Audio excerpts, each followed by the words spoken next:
एक महाराष्ट्रासंदर्भात सध्याची परिस्थिती इतकी गंभीर आहे. राज्यकर्ते बोलतात एक आणि करतात वेगळं. आम्ही आमच्या घरामध्ये किंवा आमच्या दारामध्ये अशा महाराष्ट्र शत्रूंना कदापि थारा देणार नाही. ही आमची भूमिका आहे आणि याच भूमिकेचा पुरस्कार माननीय राजसाहेबांनी किंवा त्यांच्या लोकांनी करणं गरजेचं आहे.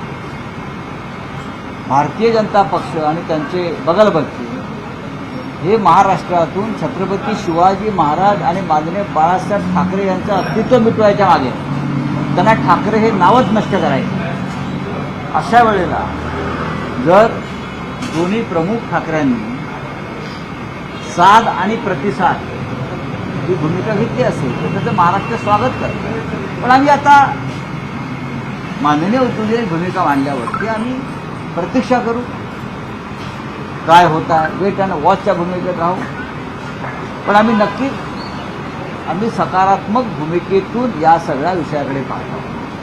कारण शेवटी हा विषय महाराष्ट्र कल्याणाचा आहे.